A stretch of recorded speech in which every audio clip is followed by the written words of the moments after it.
The Prime Minister has announced her resignation. After 5.5 years, Jacinda Ardern said she no longer has enough gas in the tank for the demanding job. The Labour Party caucus will vote on Sunday for the person who will be our next Prime Minister. Political editor Jenna Lynch reports on the decision that dropped like a bombshell.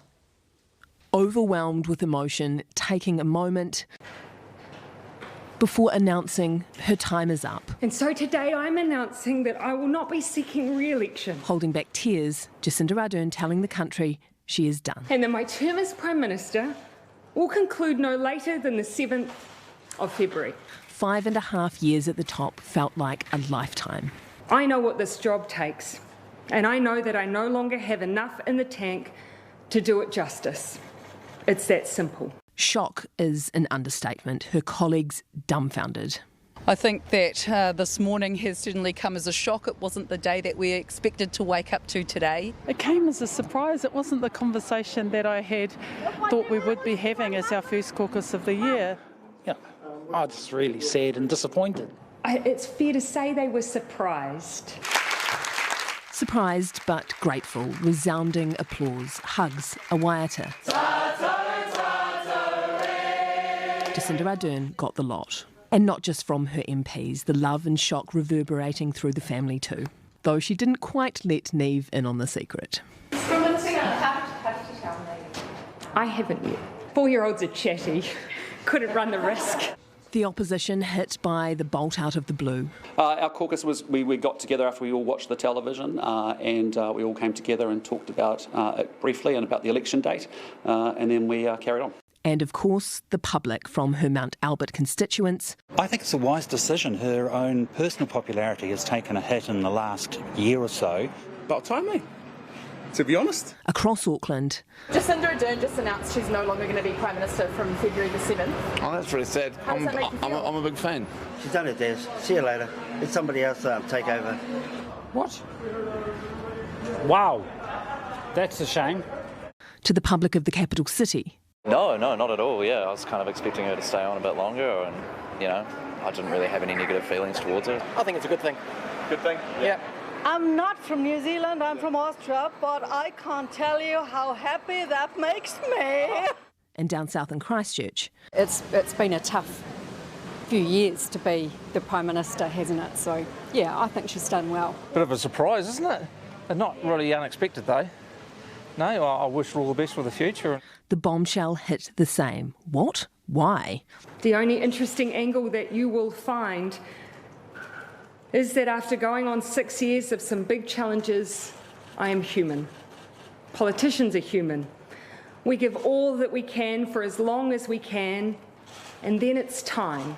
What specifically was the moment that you realised that you couldn't do it anymore? You'll also hear from my reflections that there hasn't been one singular moment, not one point in time. I think the cumulative challenges that we've faced as a team, and they have been extraordinary, has taken its toll.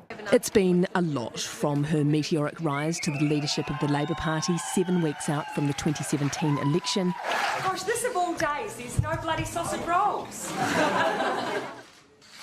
She took the reins of the country at the same time as preparing for the job of a lifetime, motherhood. But after the happiest times came the darkest times. The following year, the darkest day, March 15, 51 people lost their lives. They are us. And the Whakaari White Island eruption. And an active police search and rescue operation is underway. With the turn of a new decade came perhaps her greatest ongoing challenge, a deadly pandemic. Ardern charged with protecting a nation. She took an unprecedented step. She locked down the entire country. Our plan is simple. We can stop the spread by staying at home and reducing contact. Rising to unfathomable heights of popularity, a majority MMP government. We will be a party that governs for every New Zealander. Then the popularity plummeted. Unpopular policy and restrictions took their toll. The public turned. They protested.